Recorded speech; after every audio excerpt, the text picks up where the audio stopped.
nosso boa noite. Desde já, nós vamos iniciar dando as boas-vindas a todos nós que aqui estamos, os desencarnados e nós encarnados também. Somos cheios de necessidade da presença de Deus, que somos seres nesse caminho de luz, nesse nosso planeta azul, essa casa que nos conduz à eternidade, à evolução, o lugar onde nós adquirimos os princípios básicos para uma existência eterna com Deus. Então, amigos, já envolvidos, né, desse carinho com todas as entidades aqui presentes, com certeza, os nossos irmãos benfeitores, que durante toda essa semana estiveram conosco, nos assistindo nas nossas mais íntimas da intimidade, naquilo que mais deseja o nosso coração. Embora muitas vezes o que deseja o nosso coração não é o melhor para a nossa evolução. Porque o caminhar para a evolução traz neles os espinhos que entreguem ao Cristo, e esses espinhos são as nossas provas, aquilo que nós devemos passar para a nossa melhora e melhora do outro também. Porque nada seríamos se não fosse o outro. Aquele que está perto em ambas as dimensões, espirituais e físicas. Ouve os nossos corações e nos faz lembrar, pensar e servir a Deus. E já gratas por tudo, no aniversário de 14 anos dessa Casa de Caridade, aos médios que passaram por aqui desde o primeiro momento, aqueles que vieram nos auxiliar, a nos ensinar, especificamente o nosso irmão Luiz, Ari, Mirino, Sérgio Murilo, que foram pessoas que nos deram as mãos em primeiro momento e estão conosco também, até o momento nessa caminhada divina de luz. Então, a Casa de Assis está grata a todos que passaram por aqui. E nós que ainda estamos aqui nessa passagem de luz, por alguns momentos a mais. Porque tudo é muito efêmero. Amanhã poderá nos aguardar coisas totalmente diferentes da que nos foi entregue no dia de hoje. Então, essa passagem, que até o dia de hoje, Neide, que esteve conosco bem antes, Neide esteve conosco, acho que na casa de Valmora, há 35 anos atrás, Neide que esteve conosco na Corrente Esperança, depois Neide que esteve conosco até hoje aqui, não é mesmo?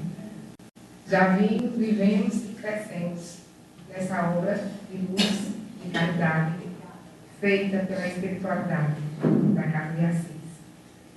E neste instante, antes de darmos início, nós vamos passar as informações dos trabalhos dessa casa e antes também justificar a não presença de Davi, porque ele fez uma viagem à cidade de Patos e estava em dúvida se poderia dar tempo de voltar ou não, e até o momento não chegou. Nosso irmão Ivan disse que esteve conversando com ele por telefone, eles provavelmente não daria tempo.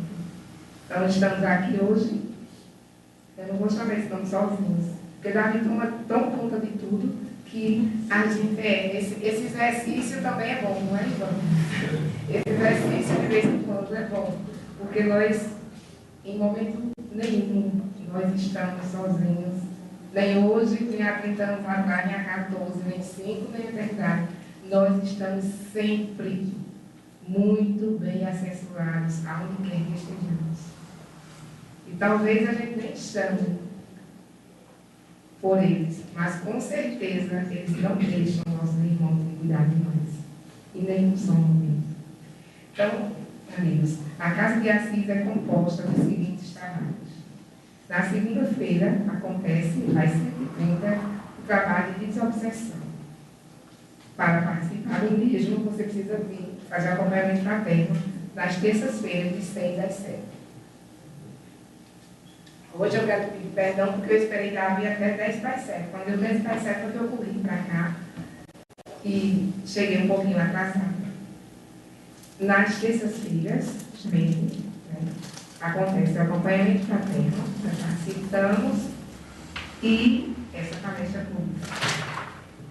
Nas quintas-feiras, 8 da noite, acontece o trabalho da coletiva. Aos sábados, a cada 15 dias, nós temos o trabalho da cura. Também você precisa passar pelo processo de atendimento fraterno e encaminhamento para que você possa participar destas atividades. Ao domingo, nós temos a principal atividade da casa, que é o momento de estudo. Momento esse que se faz necessário para que você conheça, você evolua, você se prepare para o trabalho nesta casa ou qualquer outra casa ou até, inclusive, no planeta Terra. Porque a partir daí que nós lemos os livros da codificação, nós temos a oportunidade de debater e compartilhar, essa palavra tão na moda, conhecimentos uns com os outros. Entender como passar e por que passamos por esse processo atual e futuro aqui nesse planeta. Entender a nossa missão e a nossa função como ser, como filho de Deus. E nós só podemos fazer isso através do estudo.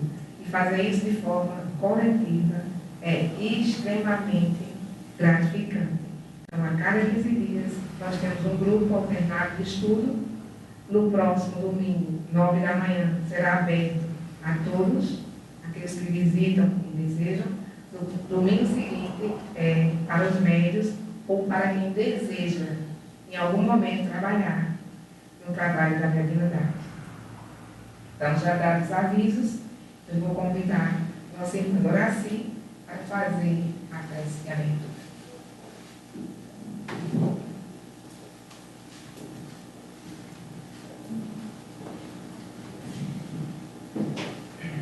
Boa noite a todos. Vamos nesse momento elevar o nosso pensamento à espiritualidade maior, agradecendo aos irmãos benfeitores que já prepararam este ambiente desde as primeiras horas da manhã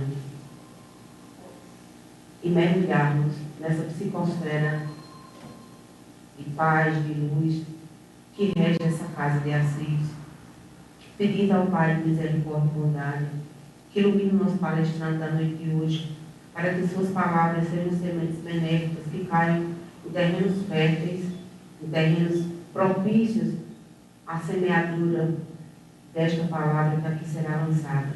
Que a graça de Deus esteja conosco e permaneça para todos sempre. Também, nesse instante, nós queremos convidar a irmã Dona Dalva para que ela possa fazer o exame dessa noite, nos enviar as primeiras mensagens de consolo e direção cristã. Só funcionando isso, então.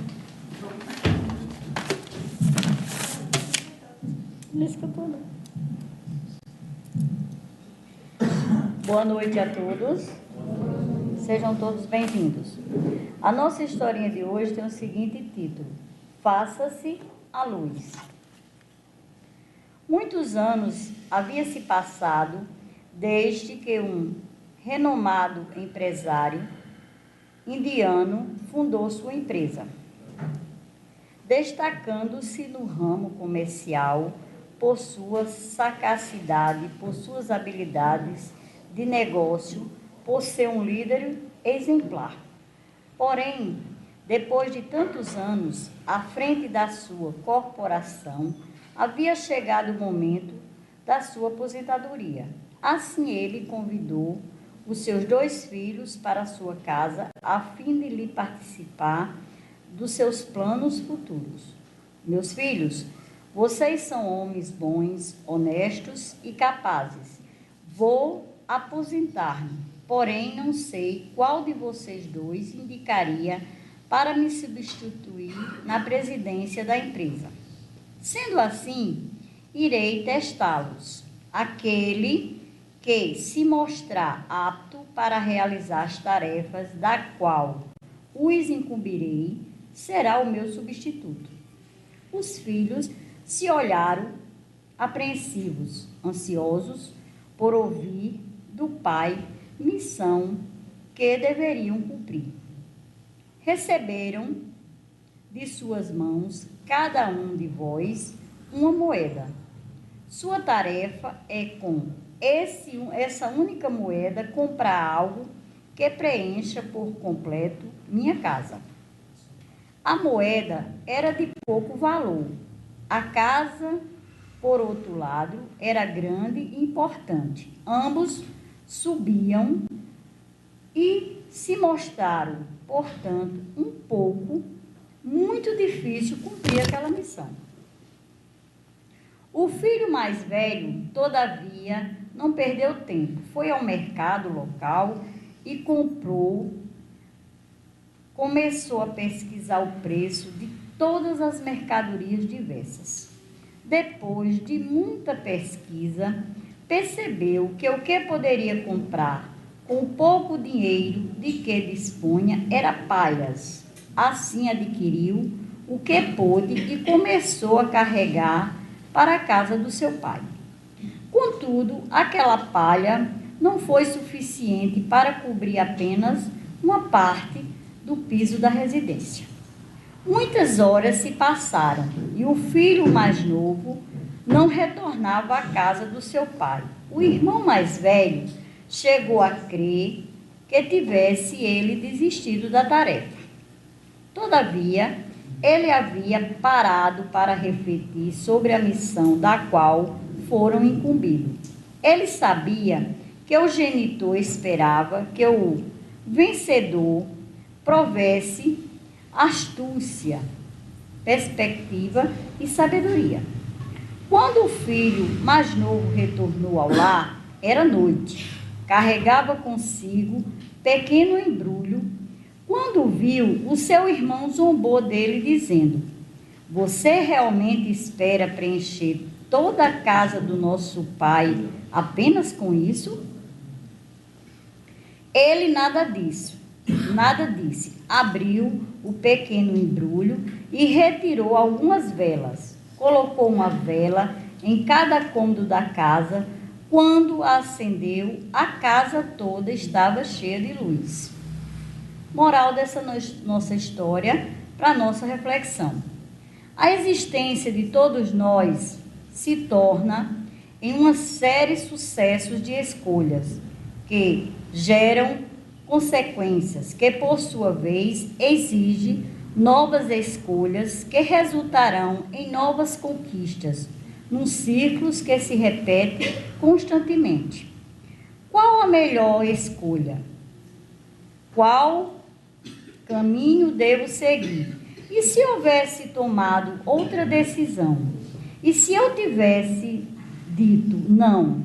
E se eu tivesse dito sim? Se houvesse perdoado? Se eu houvesse dito o que sentia? E se tivesse me calado? A existência é um sem fim de possibilidades, escolhas, mudanças e direções, e realizam a existência, sonhos, moldam sorrisos e dão visão às lágrimas. A cada manhã, um novo dia está diante de nós. Podemos preenchê-los com escolhas egoístas, injustas, que traz sofrimentos e desapontamentos. Ou então preenchê-los com amor, caridade, fé, esperança e luz. Que ao sair daqui e ao amanhecer o dia amanhã, nós possamos lembrar um pouco dessa história e refletirmos sobre as nossas atitudes, sobre as nossas escolhas, para que o nosso caminho seja sempre iluminado como nos conta essa história, né? E que Deus possa estar conosco hoje, amanhã e sempre. Nessa eterna busca de escolher, fazer, acontecer, nós precisamos de sabedoria, e a verdadeira sabedoria só vem do alto. E também queremos, para fazer a leitura do Evangelho segundo o Espiritismo, a nossa irmã Teresa está aqui presente. Nós vamos ler o Evangelho segundo o Espiritismo, o capítulo 3, há muitas moradas na casa do meu Pai. Item 7.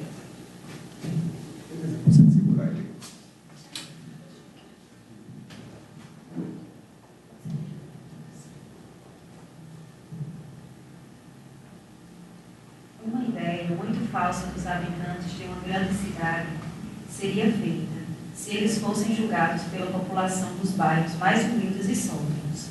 Em um hospital, só se vêem doentes e expropriados.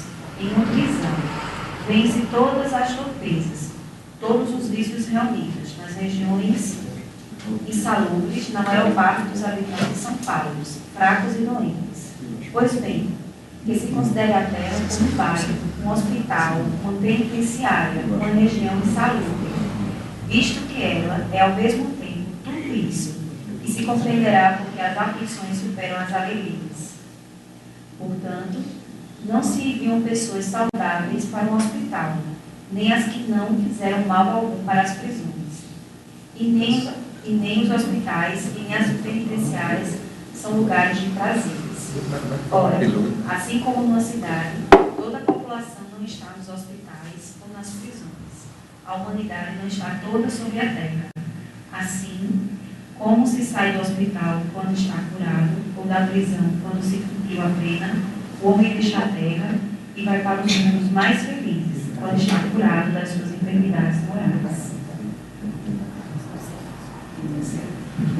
Obrigada, Teresa. Que Deus abençoe.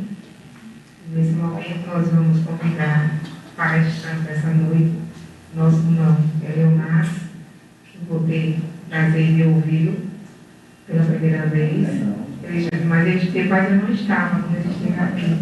É a primeira vez que eu estou ouvi-lo, mas sei que você é uma pessoa de muita luz, de muita bondade, de muito conhecimento. Luz, paz e bênção de Deus para você.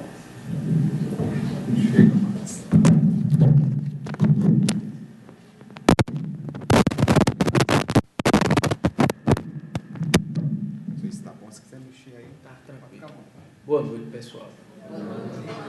Agradecemos a forma caridosa que a nossa irmã nos tratou, bem caridosa, né? Eu costumo dizer sempre que quando se direciona essas palavras é só o reflexo, né? Você está vendo luz, mas está só refletindo, é sua, né? Nós somos conscientes das nossas limitações e aqui estamos mais uma vez agradecendo ao querido amigo Davi, a Jailton, que fez o primeiro convite, a Davi, que de forma caridosa nos convida já mais algumas vezes. E aqui estamos para conversarmos sobre essa doutrina que foi o motivo, acredito, de fazer que nós viéssemos aqui até hoje. E como bem falado anteriormente, a espiritualidade, nossos anjos guardiões, neste dia, com certeza, trabalharam muito ao nosso lado para nos direcionar a esta casa. Não por nós, mas pela necessidade que a espiritualidade tem de nos auxiliar e nos direcionar para que nós não venhamos a perder o foco existencial. Então, que possamos, então, nessa noite, num esforço coletivo, em sintonia com esses anjos do bem que trabalham incansavelmente ao nosso lado, nos auxiliando e, como nos dizem os Espíritos, dentro do Livro dos Espíritos, divulgam, na verdade, eles nos dirigem, nos influenciam, que nos dirijam de tal forma que possamos sair desta seara, nesta noite, um pouco melhor do que quando aqui chegamos. Vejo crianças aqui e me lembro quando criança, quando minha mãe me levava lá para a fraternidade na rua Maximiano Machado, em José Pinheiro. Com meus pais, a gente ia assistir a palestra e não era muito agradável para nós crianças, né? O banco era de madeira, deixava as pernas dormentes e a gente só tinha alegria de terminar. Eu me lembro bem da música que encerrava, quando colocava lá, é a hora da prece. E a gente ia para casa, né? Mas ela tinha essa fortaleza de nos direcionar com seu pulso forte, de uma mãe que assumiu o compromisso de auxiliar aqueles que lhes foram confiados por Deus, né, ao desenvolvimento intelecto moral, e acreditando logicamente na doutrina espírita, nos direcionavam para lá. Digo isso porque muitas vezes, como pais, nós vacilamos, achando que é moderno ou liberal deixar que aqueles que nos foram confiados decidam, quando tiverem discernimento, o que irão seguir. E tem no livro Reportagens de Além Túmulo, uma psicografia de Chico Xavier muito bela, conta um relato de um pai trabalhador, honesto, mas que optou por fazer esse comportamento de deixar os filhos livres para que escolhessem quando bem lhes fossem de direito o direcionamento religioso que queriam seguir. E a mãe o advertia, mas não teve a força moral para reverter a situação. Acontece que um dos filhos comete um crime, depois desse crime, né, ele é preso. Isso causa todo um transtorno, a família toda se desorganiza e o outro filho do casal vai embora, desaparece, porque também era conivente com aquele delito. E o pai, a mãe entra numa depressão, desencarna, e o pai é assassinado no fim pelo próprio filho. Então, os espíritos trazem esse relato, e quantas vezes nós negligenciamos a nossa posição de levarmos aqueles que nos foram confiados ao caminho daquilo que acreditamos ser certo. Se é evangélico, que seja evangélico. Se é católico, que seja católico. Se é espírita, que seja espírita. Se não me serve, se eu estou aqui não me serve, né? Ou se está me servindo, porque não vai servir para aqueles que me foram confiados.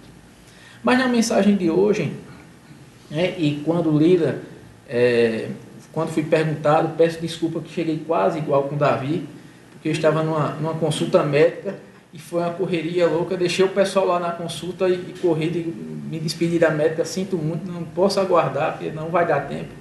E cheguei aqui, né, tem alguma mensagem, eu digo, não, pode ler a esmo, né? A gente conversou, pode ser a esmo mesmo.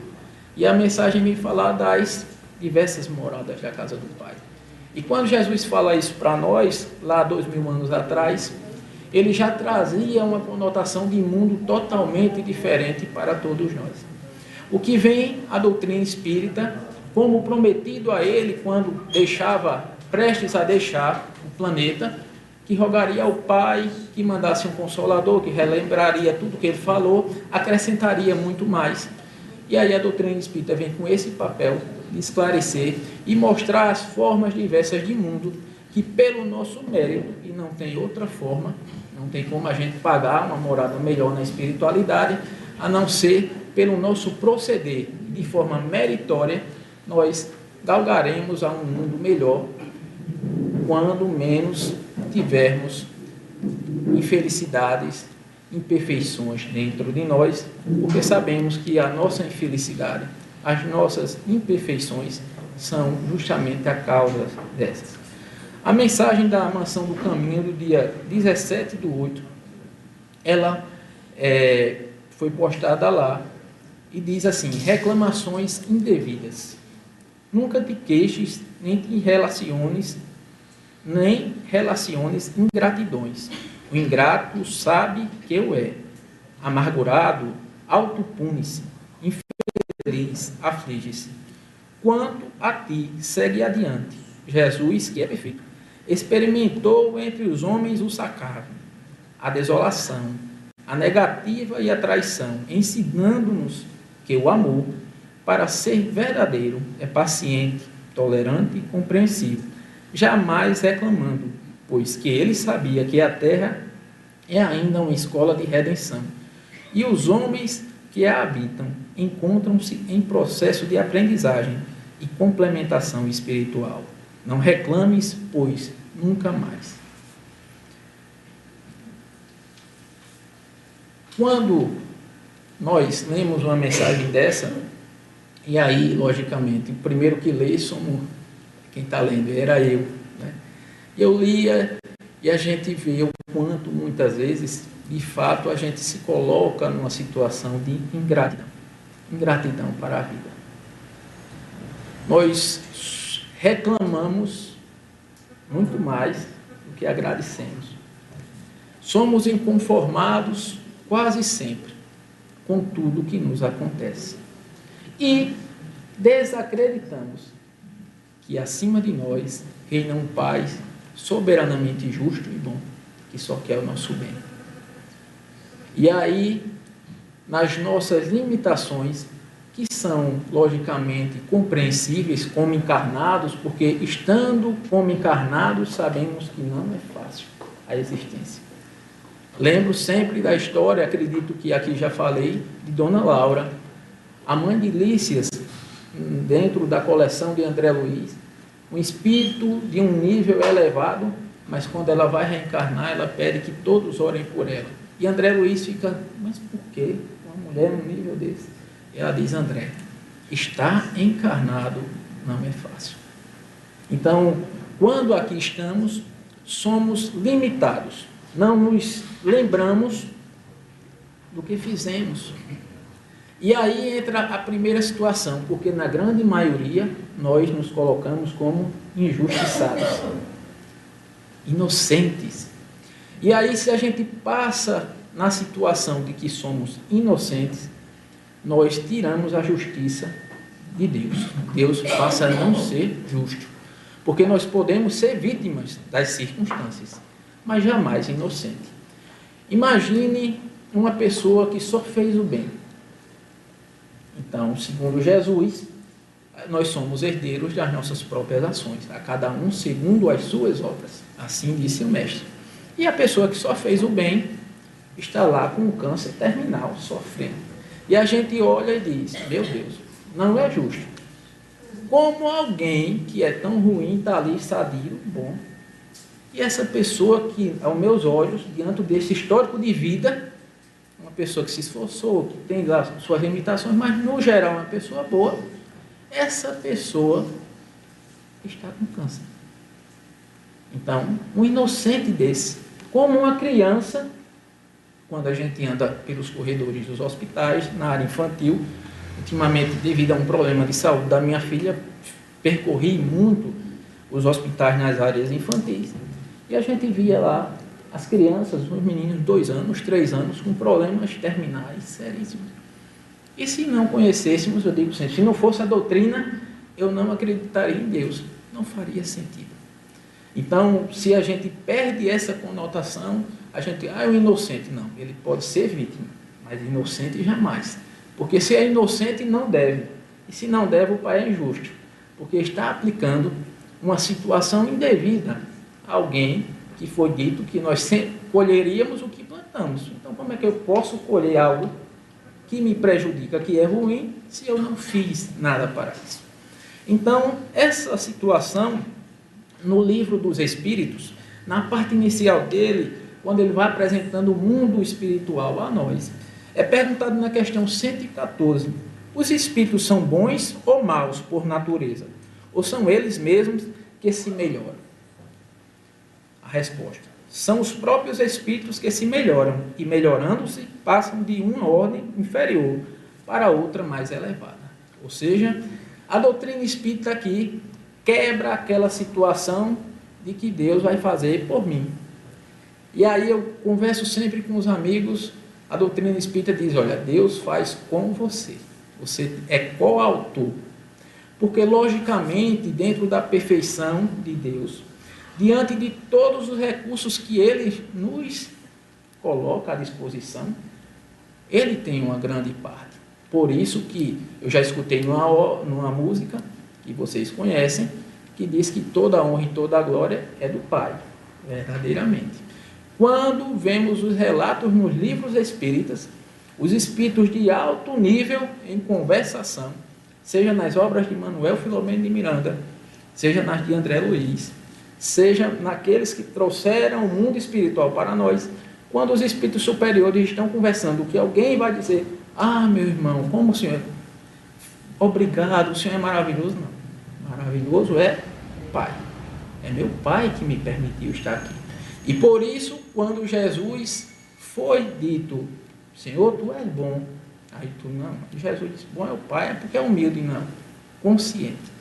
Ele sabia que só pelo amor do Pai, que é dado a cada um de nós, ele chegou ao nível que chegou e iria continuar evoluindo de forma infinita. E isso é amor, amor verdadeiro. Na questão 115, é perguntado: dos espíritos, uns terão sido criados bons e outros maus?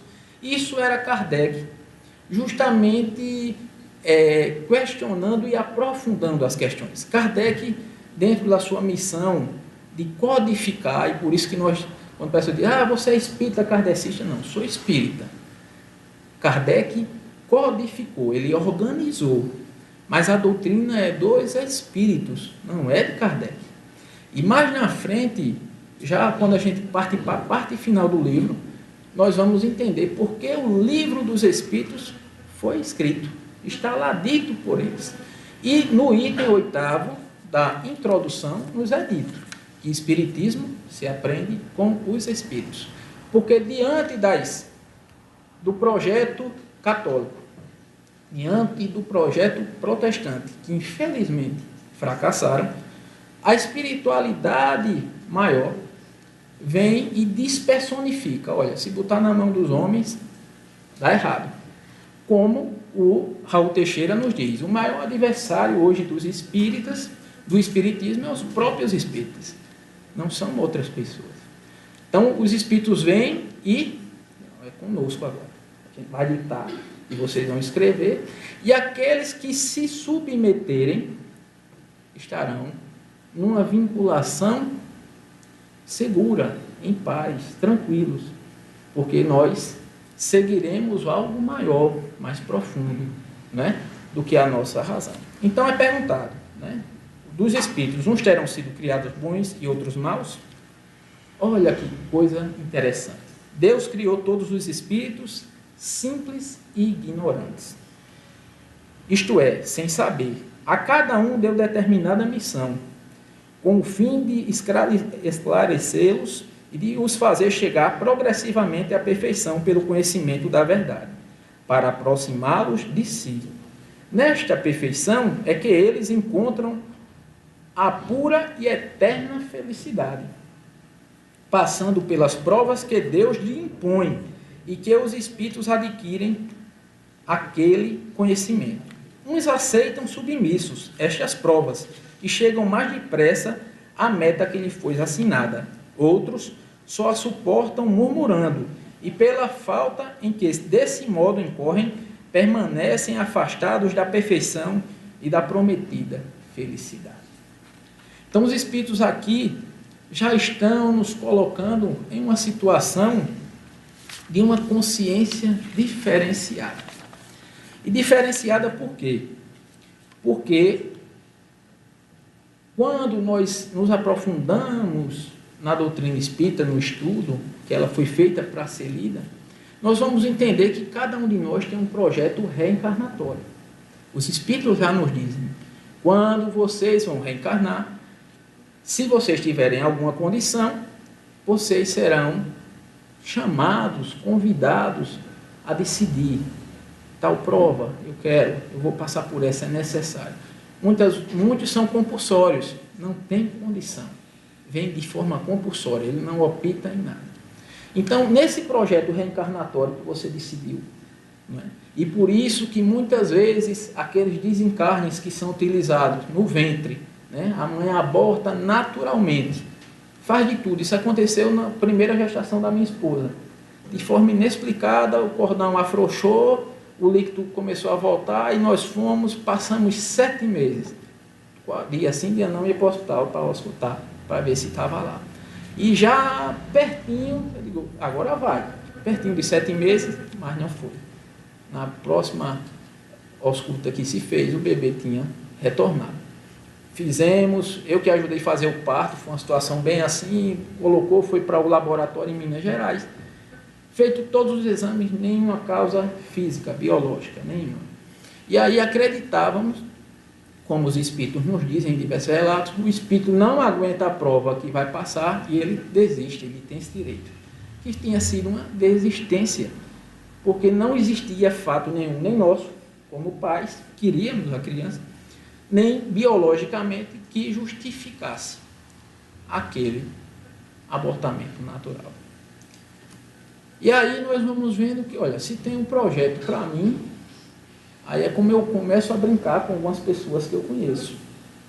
Entre elas, eu não sei se eu falei da última vez, com um sobrinho meu, que cismou de ir para os Estados Unidos, e eu brinco com ele. Eu digo, mas por quê? Porque é melhor que o Brasil, tio. Meu filho, como é que Deus, que criou os universos, tudo perfeito, errou com você? Errou em quê, tio? Ele fazer nascer num lugar que você não quer. Ele está errado. E nessa Deus me decepcionou. Aí ele brinca que ele é evangélico. Não, tio, não diga isso não. Me decepcionou, porque Deus botou você na família errada, no lugar errado. Era para você ter nascido nos Estados Unidos. Passar por tudo isso, né, dentro de um projeto reencarnatório, não faz sentido. Então você projetou sua felicidade de uma forma, ao nosso ver, diante do que nós compreendemos, equivocada. Geralmente, pessoas que ainda estão, e é natural, num nível profundamente material, porque só estão indo buscar o material, a segurança, a economia, coisas que, segundo os espíritos e as observações que temos, não trazem as felicidades. Porque dinheiro, fama e poder, tem gente que tem isso em abundância, e vivem aí morrendo de overdose, com outros problemas muito mais sérios, que a mídia coloca a cada dia. Então a felicidade é uma coisa até, um trio que todo mundo busca, mas que, pelos exemplos, que não deixam dúvidas, não é um caminho para a real felicidade. Na questão 115A, eles vão perguntar, segundo o que acabaste de dizer, olha a pergunta de Kardec, segundo o que acabaste de dizer, os espíritos em sua origem seriam como as crianças, ignorantes e inexperientes, só adquirindo pouco a pouco os conhecimentos de que carecem com o percorrerem as diferentes fases da sua vida. Resposta, sim. A comparação é boa. A criança rebelde se conserva ignorante e imperfeita. Seu aproveitamento depende da sua maior ou menor docilidade. Mas a vida do homem tem termo, a passo que a dos espíritos se prolonga ao infinito. E aí, esse comparativo, nós vamos ter uma compreensão, né? Primeiro, dentro dessa questão, mais uma vez, quando nos abrimos de forma pacífica, amorosa, dócil, como diz aqui, tudo fica mais fácil. E aí as pessoas dizem, a doutrina espírita é fã do sofrimento, né? Jamais, jamais. Ela conscientiza. A doutrina espírita é uma doutrina de conscientização. E digo sempre aos colegas, é muito mais duro ser espírita do que qualquer outra religião. Ah, você não bebe por quê? Não bebo. Primeiro, porque eu acho que eu fui um alcoólatra pesado em outra existência, que até o cheiro da bebida me incomoda. Então, essa é uma leitura minha. Mas eu sou assim. Esse corpo veio com esse problema. Segundo, porque, provado cientificamente, cada copo de bebida, dependendo do grau de bebida, pode tirar até 15 minutos da minha existência. E aí o corpo é uma concessão. Ele não é seu, ele foi-lhe dado o direito de estar nele, nesse corpo. E aí eu vou danificar ele? Eu vou precipitar o meu desencarne? Além do mais, só socialmente, mas quantos socialmente, que começaram socialmente, estão nos aás da vida, em outras regiões complicadíssimas. E quando morre acaba? Não. Porque o relato que tem são dos obsessores que perseguem vitimados, vamos dizer assim, pela necessidade do álcool depois que desencarna, porque é uma consequência, não é? Eu perdi o corpo, a gente geralmente morreu, o anjinho, né? Vai do jeito que terminou. É uma consequência. O que muda, dependendo do grau de consciência, e por isso que a doutrina sempre diz, depende da consciência do espírito, depende do nível de evolução dele, como ele vai ver. Mas os espíritos saem, muitos sem a percepção nem que saíram, que nem deixaram o corpo. E aí passam por todas as situações por faltar a consciência, né, de aplicar consciência do que de fato nós somos. Então, já bem lá na frente no Livro dos Espíritos, quando ele vai tratar das leis naturais, né, ele vai dizer, caracteres da lei natural. O que se deve entender por uma lei natural? A lei natural é a lei de Deus. É a única verdadeira para a felicidade do homem. Indica-lhe o que deve fazer ou deixar de fazer. E ele só é infeliz quando dela se afasta. Tem uma questão, e principalmente eu tenho muito medo das questões do Livro dos Espíritos, que a resposta é curta. Porque os espíritos, eles são diretos, eles não querem nos agradar, eles não têm a necessidade de estar agradando a gente. Não, Max é um rapaz que tenta se esforçar, eu vou dar uma resposta legal a ele. É sim ou não, conforme o mestre disse. Isso é assim. Vai seguir? Não. Olha o codificador. Negue 100 verdades, mas não aceite uma mentira. Isso é um conselho de Kardec. A verdade sempre será a verdade. Agora, uma mentira pode nos destruir facilmente, porque a aceitamos. Então, ele cobrava esse grau de consciência da gente. Então, o que nós queremos acreditar, né? Então, a lei natural é aquela que naturalmente nós sabemos, mas, pelo nosso egoísmo, pelo nosso orgulho, nós, muitas vezes, a anestesiamos. Trai minha esposa, todo homem trai. Quem não trai nesse mundo? Não sei você, mas eu ainda não. Ainda não, porque posso fazer. Então, os extremos são. Né? Mas você trai, você está enganando, está desrespeitando. Não. O traidor desrespeita primeiro a si próprio. Logicamente, a gente não dá o que não tem. Então, se eu desrespeito a mim, eu vou desrespeitar a minha companheira, meu companheiro que esteja comigo. E assim sucessivamente. Então é uma questão de opção. Uma vez um amigo chegou e disse, mas Max, minha esposa me traiu. Graças a Deus, meu amigo. Graças a Deus foi ela. Não foi você. Porque se fosse você, a situação estava um pouco mais complicada. Então se foi ela, vamos orar por ela. Porque todos nós que estamos aqui poderemos caminhar por esse caminho. E quando a gente atira demais pedra no outro, acusa demais no outro, Emmanuel nos diz, olha, quem critica demais, quem fala demais do outro, joga a pedra no próprio caminho. E dificilmente não tropeça nela. Aí eu brincava até com uma situação que minha esposa falando das irmãs, e olha, fulano, a gente estava falando isso, cuidado, tenha cuidado. Quando a gente critica demais, amanhã a vida vai lhe preparar uma situação igualzinha, cuidado para você não ser reprovada, do mesmo jeito. Mas você também vem com é o natural da vida. É o natural da vida.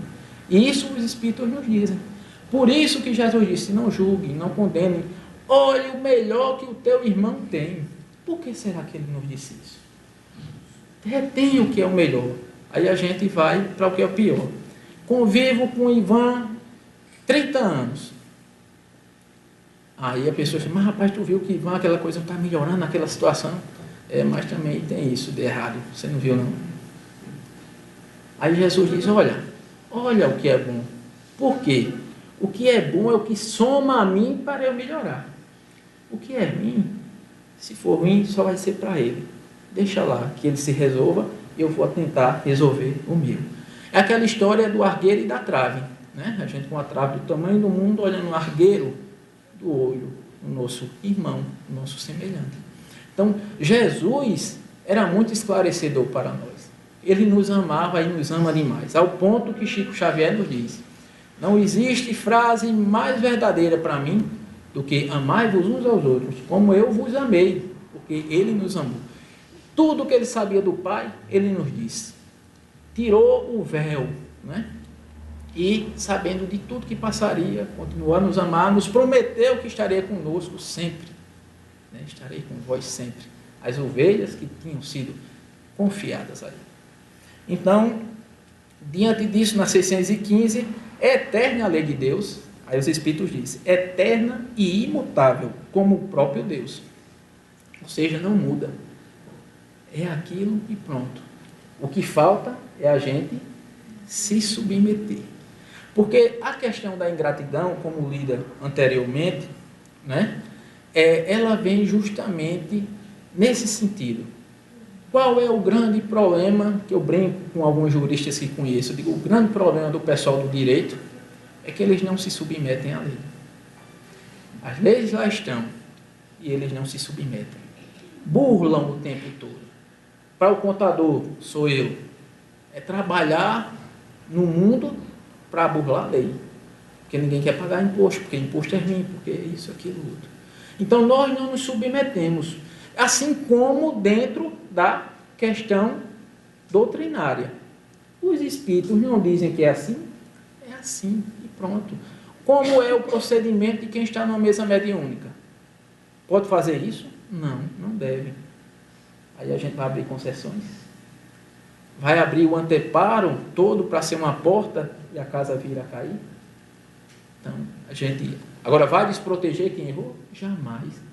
A gente tem que começar a caridade aqui dentro, a irmandade.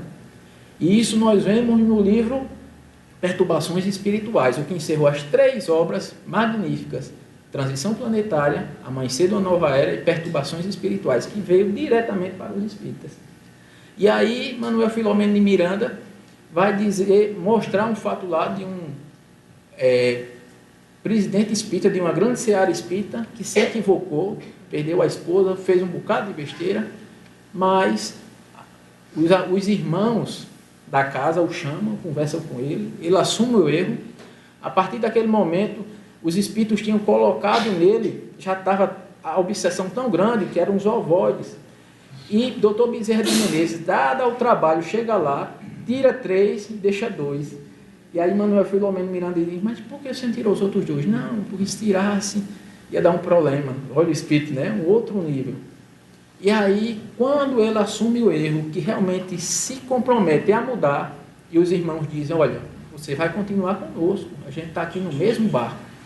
Os outros ovoides saem por eles mesmos. Ou seja, você tem que fazer a sua parte. Você tem que fazer a sua parte na vida. Nada vem de graça. Converso sempre com as pessoas. O jardim do outro é sempre mais verde. Parece que Deus sorriu mais para aquela pessoa. Você não sabe o que ela passa. Os espíritos nos alertam isso. André Luiz, nas obras morais dele, não do cunho científico das obras, ele vai nos alertar muito a isso. Dizer, olha, aquela bailarina que muitas vezes critica, aquele cantor, ele sustenta muitas pessoas, né? Tem muitas pessoas que dependem daquilo ali. Então, vibre, são experiências. Porque a gente muitas vezes critica mais por inveja do que pela própria crítica moral, né? Porque talvez se estivéssemos lá, fizéssemos muito pior. Então, nessa fuga que a gente vai encontrando, e por isso que eu digo sempre, o brasileiro adora fugir, por isso que tem novela, para quem assiste a Rede Globo, de 5, de 6, de 7 da noite, de 9, e de vez em quando arruma uma de 11. Que a gente começa a plasmar nos intérpretes lá, né? Nos personagens. A gente vai se identificando, e aí fica... É engraçado, aquela ansiedade, né? Que a pessoa fica... E tem uns que fazem umas análises psicológicas disso, daquilo outro. Mas que eu brinco muito, eu digo que são as velhas novas novelas.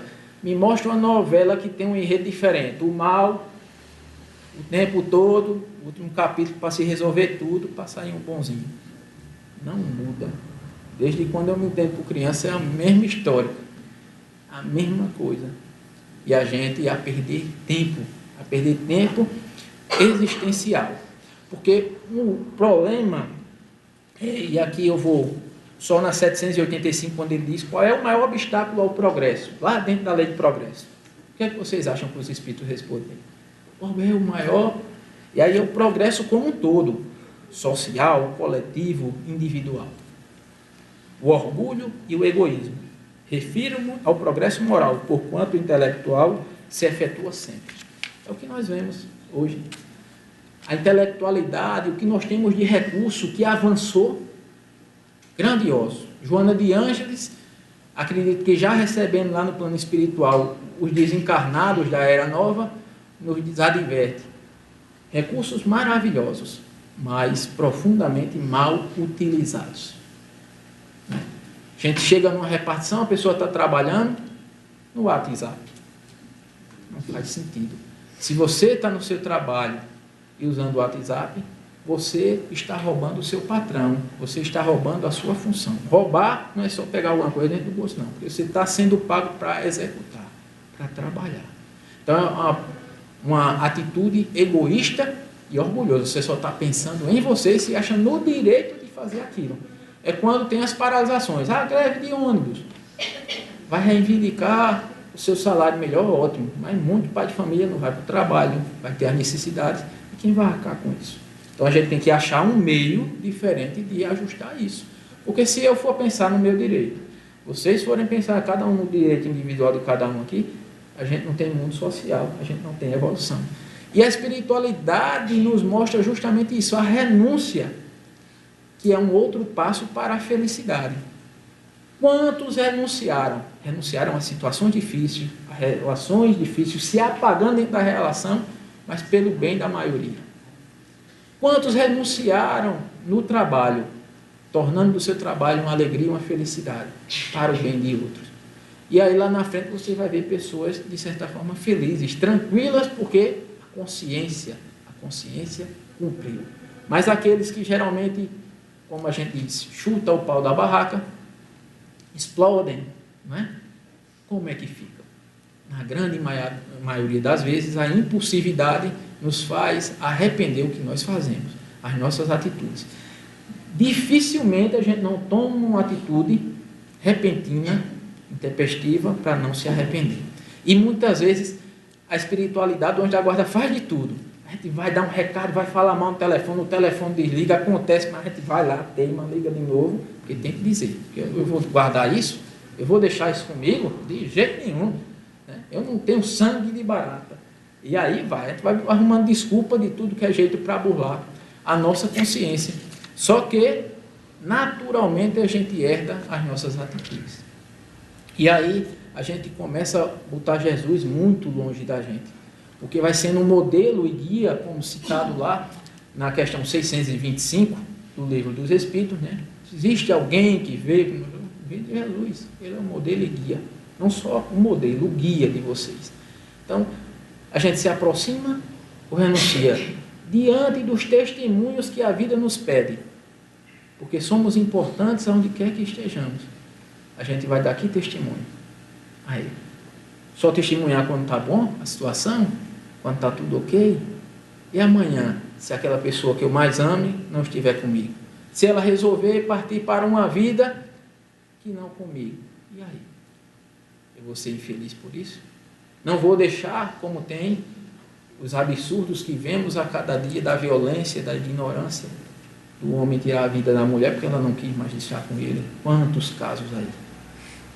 Falta de compreensão espiritual, de se espiritualizar. Porque quando a gente se espiritualiza, a gente compreende que o outro é o outro, tendo os mesmos direitos que eu. E eu não vou responder por nenhum de vocês. Sinto muito informar vocês. Vocês vão responder por vocês e eu por mim. Não existe ninguém pagando conta por ninguém. Ninguém. Eu sou responsável pelo que eu faço. Por isso aquela frase, o mal que me faz mal não é o que me fazem, é o que eu faço. Porque esse eu vou receber em troca. O que me fizeram, problema de quem fez. Então, essas situações básicas que nós vamos implantando na nossa vida vai fazendo com que nós possamos ter uma conotação de felicidade mais ampla, verdadeira, porque, primeiro, ninguém responde por mim. Quem é o autor da minha felicidade ou da minha infelicidade? Eu. Não posso transferir para ninguém. Se nós olharmos os que têm os cabelos mais brancos do que eu, compreendem isso. Chegar hoje, eita, eu queria ser aquilo. Por que você não foi? Não, por causa disso, cada um tem sua história, mas será que você foi fiel ao que você queria para não ter chegado lá? Muitas vezes nós não fomos. Fomos precipitados, rebeldes, ingratos, apressados demais. Não compreendemos que tínhamos que plantar, que cuidar para colher. Queríamos colher já ontem, em se ter plantado. Então, esses cuidados que nós temos que ter para que venhamos a gozar de uma felicidade pelo menos relativa. Aí a questão 919, que essa já está chegando ali o nosso horário, e ela é muito interessante, porque ela vem falar do conhecimento de si mesmo, que é o segredo da nossa felicidade. Qual o meio mais prático, mais eficaz que tem o homem de se melhorar nesta vida e de resistir à atração do mal? Já. Obrigado, meu amigo. Um sábio da antiguidade vulgo disse: conhece-te a ti mesmo. Aí Kardec não gostou, aí foi pegar lá os espíritos, né? Diz, conhecemos toda a sabedoria desta máxima, porém a dificuldade está precisamente em cada um conhecer-se a si mesmo. Qual o meio de consegui-lo? Aí Santo Agostinho vem dar a resposta. Aí aquele texto que a gente conhece: fazei o que eu fazia quando aí estava. Ao término de cada dia, sentava na minha cama e revia minhas ações do dia. Aonde foi que eu fui infeliz, aonde não fui, o que eu tinha que corrigir, e tentava amanhã não repetir os erros de hoje, ou seja, amanhã ser melhor do que hoje, né? Porque hoje eu tentei ser melhor do que ontem. Então, nesse cotidiano, a gente consegue ser feliz. E aí, Kardec, num comentário muito feliz, ele vai nos dizer que a gente tem essa preocupação muito imediatista pela felicidade, mas a felicidade terrena. E ele compara lá o homem de bem, do capítulo 17, Sede Perfeitos, e é interessante porque é o homem de bem, logo depois vem os bons espíritas, como o bom samaritano, porque não é só pelo título, né? Jesus disse, olha, reconhecerei-se-ão os meus discípulos por muito se amarem. Ninguém ia ser identificado em lugar nenhum, é um reconhecimento, eu identifico. E muitas vezes, rapaz, essa pessoa tem um comportamento diferente, né? O que será que ela estuda? O que será que ela pratica? Então, é identidade, eu identifico. Jesus já foi dizendo isso. Então, Kardec vem e nos diz que a gente tem essa visão muito imediatista. E imaginem se a gente projetasse para essa vida futura que Jesus falou há 2000 anos. E qual é a vida futura? A vida espiritual. Aqui nós iremos a qualquer momento. Tenho visto repetidamente amigos que eu já nem imaginava. E fulano foi embora. AVC. Ataque fulminante. Meu Deus do céu. Né? Chegou na minha geração já. Né? Foram os antes e estão indo. E nós poderemos ir a qualquer momento. E geralmente quando estamos indo, aí a gente se lembra, se recorda do projeto lá. Ó, mais ou menos por esse momento você volta. Aí a gente quer resolver tudo como o último capítulo da novela. Foi responsável a novela toda, e no último capítulo quer dar arranjo para tudo que é jeito. E graças a Deus, né, que a gente pelo menos quer fazer isso. Então, os Espíritos vão nos dizer, para a gente encerrar, por isso foi que primeiro chamamos a vossa atenção por meio de fenômenos capazes de ferir-vos os sentidos. E agora vos damos instruções que cada um de vós se acha encarregado de espalhar. Com este objetivo é que editamos o Livro dos Espíritos, Santo Agostinho. Então, é nesse sentido que a gente tem a capacidade de, aproveitando a doutrina, quando bem falado na questão do domingo, o melhor dia do estudo, o estudo coletivo. Realmente, estudar é muito bom. Conhece a verdade e a verdade vos libertará. E a verdade, ela é muito profunda porque ninguém é dono dela. Mas à medida que nós vamos amadurecendo e compreendendo, a gente vai tirando aquelas coisas velhas que a gente até diz assim, mas eu pensava assim. Não era possível, né? Aconteceu uma coisa interessante nesses modismos, e aí eu vejo o Passo Firme, o senhor me dizia, olha, a gente conversando de tatuagem, nada contra quem tem tatuagem, viu? Quem tiver, não vou... E aí ele dizia, meu filho chegou com 19 anos, pai, vou fazer uma tatuagem. Ele disse, como é? Ele disse, senhor, bem, vou fazer uma tatuagem, pai. Faça não, meu filho. Quando você estiver aqui, você não faz nada. Vou fazer, pai. Se você fizer, quando você chegar em casa, eu vou arrancar e você sabe como é que eu vou arrancar. O senhor vai fazer isso, pai? Mas o senhor me ama, e por isso mesmo que eu vou arrancar. Passou o tempo, ele não fez, né? Não quis provar o pai. Aí, mais para frente, casou tudo, aí chegou para o pai e disse, pai, eu queria lhe agradecer. Por que eu não fiz a tatuagem? Porque eu vi que eu estaria hoje infeliz com ela. Eu não queria ela. Então, assim, quem quiser ser o que ser, seja, sabendo o que é. A gente tem que ser conhecedor. Essa semana atrasada, eu vi minha filha para me provocar. A gente conversa muito e tem uma relação muito aberta. Ela chegou, aí, pai, eu brinco muito com ela. Minha filha, 14 anos, vai namorar lá com uns 25. Tem alguém lhe perturbando, um menino para prestar conta, essas coisas, não vale a pena. Seu pai vai aprender, agora é a hora. Ela fica rindo, ela diz, pai, e se fosse uma namorada? Olha a questão. Eu digo, minha filha, não tem problema, desde que você saiba o que você quer. Não tem problema nenhum. As nossas escolhas nós iremos herdar ela. O problema no mundo não está pelos homossexuais, pelos bissexuais, pelos trans, jamais. O problema está dentro de nós, do que Jesus sempre nos dizia.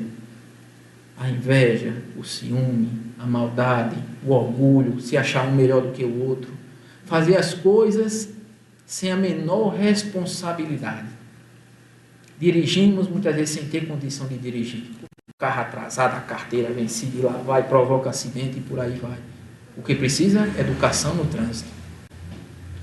As finanças vão mal, é a crise.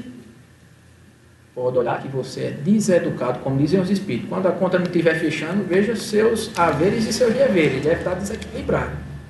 Você, muitas vezes, tomou certas decisões que não devia. Então, eu brinquei com ela. Se você tiver maturidade e tiver certeza que é isso, seu pai continuará amando e apoiando. Agora, se for um homossexual, que seja uma pessoa decente, uma pessoa de bem. No mais, se resolva com a vida e com Deus, não cabe a mim. E aí, para tudo, eu vi uma mensagem de Divaldo muito bela, quando ele dizia que encontrou uma mulher que tinha feito 9 abortos. Todos a acusavam. E ela procurou ele, né, preocupada, e ele disse, minha irmã, eu vou ter um câncer no útero, Divaldo? Não, necessariamente. Eu vejo pessoas que nunca tiveram filho e têm câncer no útero. Agora, a atitude está errada, mas eu não vou lhe condenar, isso cabe a Deus. Tente fazer diferente. Tente adotar uma criança, nem que seja socialmente, não precisa estar com você não. E vá mudando. E a gente não pode ser conivente com os equívocos. Isso não. Se eu falar assim, sim, não. Porque é sim, porque é não. Mas nós temos que ter uma posição que nós não sabemos, como espírita, o que fizemos. Por pior que seja uma pessoa, os espíritos nos dizem que ela é o melhor que se apresenta nesse momento. Então, a pessoa que está do seu lado diz, vixe Maria, fulano é o melhor que se apresenta, é o melhor. Porque nós não evoluímos, nós só evoluímos, então é o melhor. Mas tudo cabe a Deus. Cabe a gente fazer a nossa parte, sem transferir, sem fugir. O que mais tem hoje no mundo são as fugas. E as fugas psicológicas, uma mensagem muito bela, que Joana tem no livro dela, se vocês quiserem pesquisar na internet, o façam. Não vão perder tempo. Vamos se esclarecer, assistir na quarta-feira bons vídeos de Divaldo, de Raul, e não o futebol da quarta, como é pregado, essas coisas. A gente vai perdendo tempo com essas coisas, e aí a existência vai passando, e um dia a gente é chamado a prestar conta do tempo que Deus nos deu. Que tenha valido a pena o tempo que aqui passamos juntos, Um abraço caloroso do Caminho da Verdade, meu, a Davi, a todos que fazem essa casa há 14 anos. A receber a primeira chancela com 10, está caminhando e não é fácil. E que Jesus ilumine, sempre ilumine não, que a gente se ilumine, porque Ele ilumina sempre a gente. Deus sempre estará conosco, cabe a gente estar com eles. Muita paz para todos.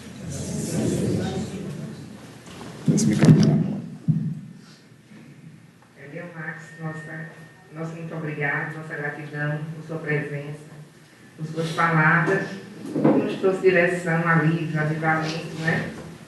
Principalmente por ter feito uma reflexão sobre a nossa responsabilidade com a reencarnação presente.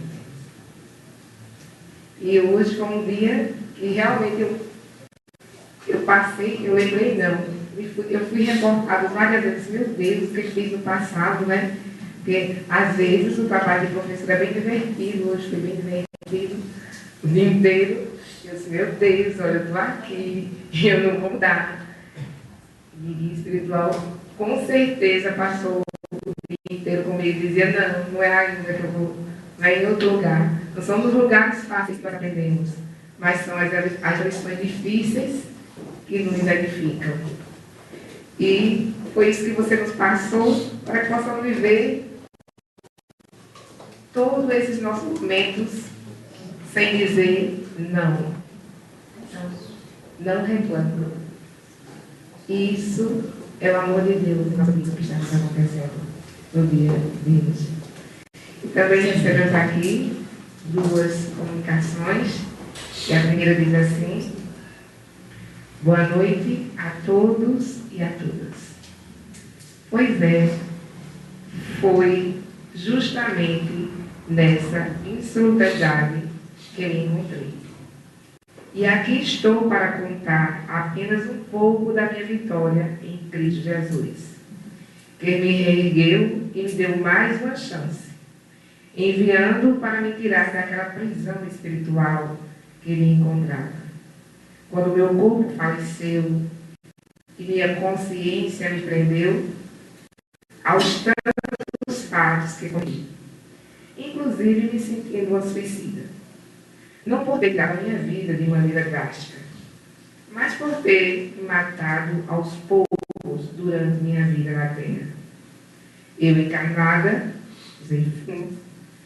muita comida, bebida, me matei aos pouquinhos.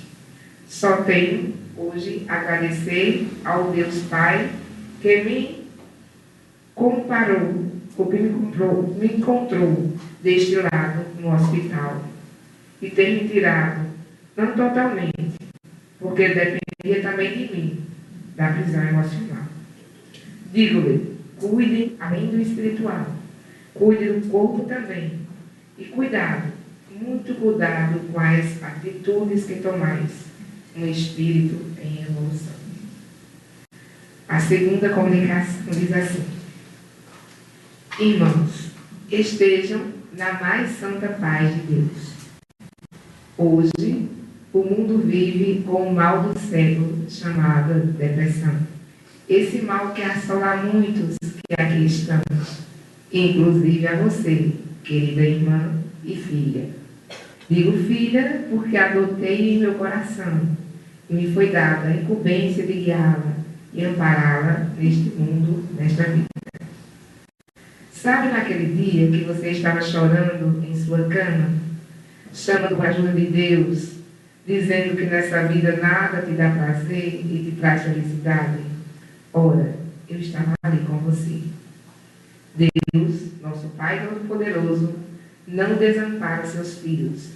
Você estava e continua sendo assistida pela espiritualidade, sendo tratada, amparada. Mas te digo, filha minha, deixe de você sair desse quadro, arrancar essa dor do vazio em teu peito, essa inquietude sem necessidade e ansiedade demasiada. Procure evoluir. Encontre em teu esposo um instrumento de ajuda enviada pela espiritualidade, não só para te amar, mas também para te dar um suporte emocional que tu precisas. Segura nas mãos daqueles que te oferecem caridade, implicitamente, que te querem o bem. Ler mais o Evangelho de Jesus, que te fará fortalecer e ver que eterna é a misericórdia do Pai. Os médicos de branco deste mundo te darão apenas remédios para a tua carne e o teu corpo. E eu te afirmo que Deus te dará o remédio certo, na dose certa, para a tua alma evoluir em seu caminho. Tome sempre aquela água fluidificada 3 vezes ao dia. Pergunta-te aos que te deves, o que deves fazer, ou faz em silêncio o que eu, a tua guia te orientei, pela vontade do Pai. Ore sempre que quiser, pois a oração com fé move montanhas, e você está sempre sendo ouvida. A opção é sua. Escute músicas que edificam a alma. Procure praticar mais que a caridade, que o bem voltará para ti, e teu espírito estará em Deus, nosso Pai, e Jesus, nosso Salvador. Teria muito mais a dizer. Fica na paz e na luz do Senhor. Estarei sempre ao teu lado. A todos que estão nesta casa de oração e caridade, emano vibrações benéficas também de luz e paz do Senhor Jesus, irmã Ana Lúcia. E emanada com tanta luz, com tanta bondade de Deus, vamos, nesse momento, buscar um instante de comunhão profunda. Como em toda essa casa, o irmão Francisco de Assis, com a falange de espíritos benevolentes que estão nesse lugar, com os nossos guias espirituais e todas as entidades que aqui estão, aos irmãos encarnados também. Que a paz e a misericórdia de Deus nos alcance, nos mova, nos guie, nos renove e nos fortaleça, para que possamos crescer diante de Deus, em amor e em caridade uns com os outros. Que os irmãos que estão aqui também possam, e espirituais, possam fluidificar essas águas aqui apresentadas, colocando nelas o remédio necessário para o encontro de paz, de comunhão, de cura e de alívio para as nossas dores. Que a paz do Senhor Jesus esteja conosco. Que Deus conceda uma semana de paz e o amor de Deus sempre presente em nossas vidas. Que assim seja.